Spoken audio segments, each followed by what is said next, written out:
Hey everyone, you're watching Rooted and Rising, and this is a show about aging, healing, and everything in between. So let's get into it.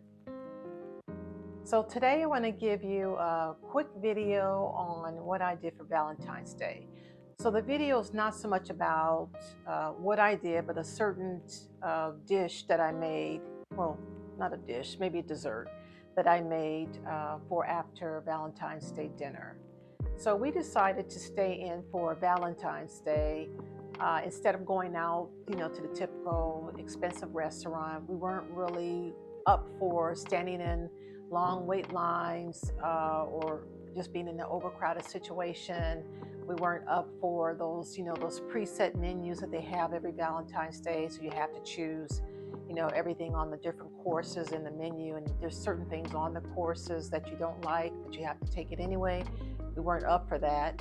And then the high prices that go along with that. So we decided to stand and have a nice dinner at home. And hubby wanted a ribeye, and then I wanted some lobster tails and shrimp. And if you look at the cost comparison, you know that you could easily spend double the amount of money at the restaurant than you would if you say go to the grocery store and prepare it yourself. So, as I mentioned before, I'm not really a person that cooks fancy meals, and I did my time raising the children and made meals at home. But occasionally, I'll step out and try to make something. But I wanted to make something after dinner that was quick and easy, that was, a little bit of a dessert that I could try that wouldn't, take all day to make. So I decided to make some chocolate covered strawberries. And I wanted to just show you how I went about doing that and how they turned out. So this time of year, the grocery stores are well stocked with some great tasting food. The meats look great, the fish is great, and of course, the fruits are great. So I found some really nice strawberries that were very sweet and delicious. And I also used baker's chocolate to go along with making the chocolate covered strawberries.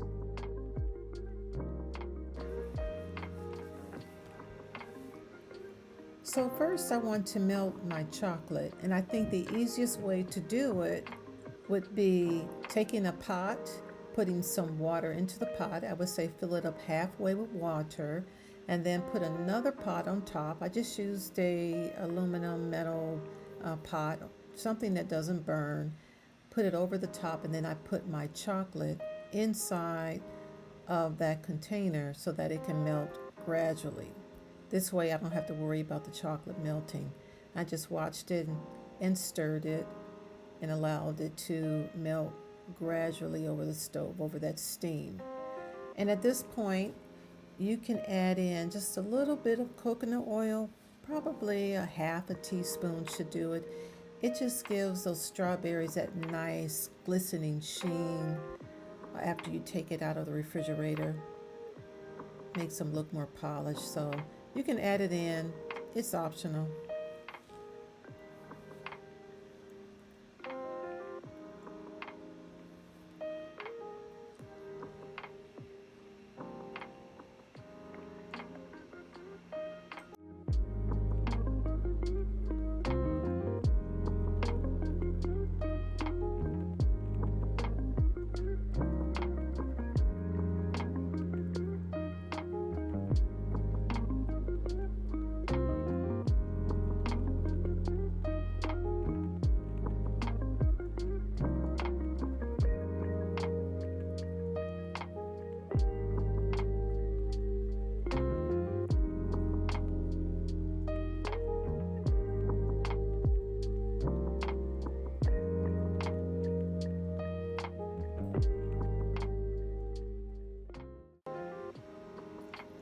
So after that chocolate's cooled down just a little bit, you don't want it to get too cool because you don't want that chocolate solidifying back.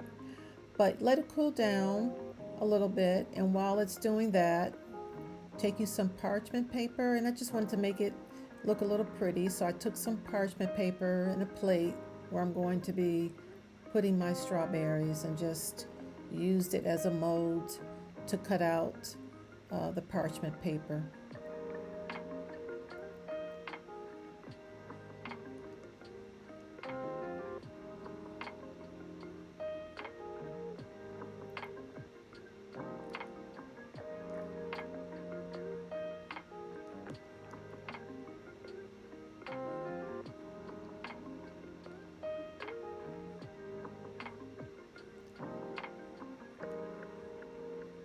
And then once that's done, you're ready to go. This is the fun part, dipping those strawberries. So as you can see, these strawberries are nice and big. They look really nice. So I just take them by hand and just kind of twirl them around in the chocolate until I get a nice thick coating. I guess you could double dip the chocolate, but I think it was enough to coat the strawberries well enough. And I just lay them on top of the parchment paper.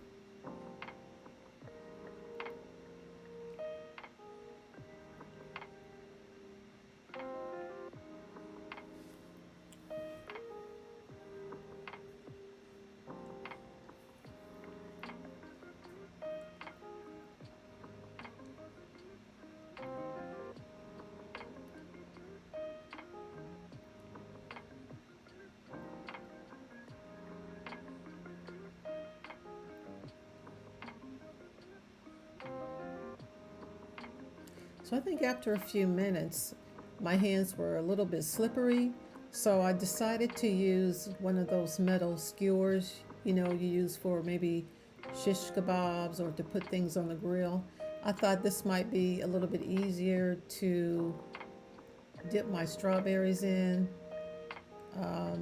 So I tried it out to see if it did a better job, but I don't know. I think maybe the fingers were the best. Just try to keep them as dry as possible. I think it makes it go faster, but I use both options.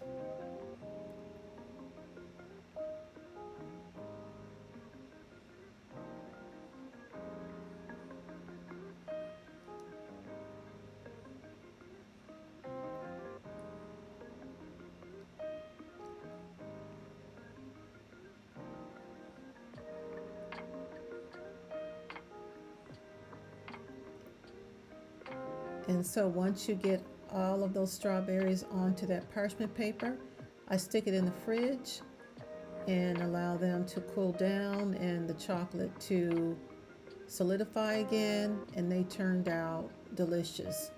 They weren't the cutest, but they were really delicious, very sweet.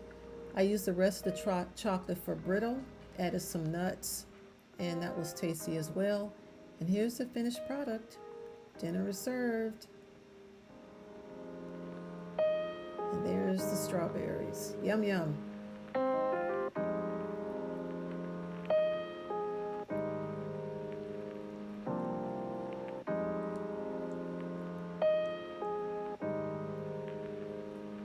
Happy Valentine's Day.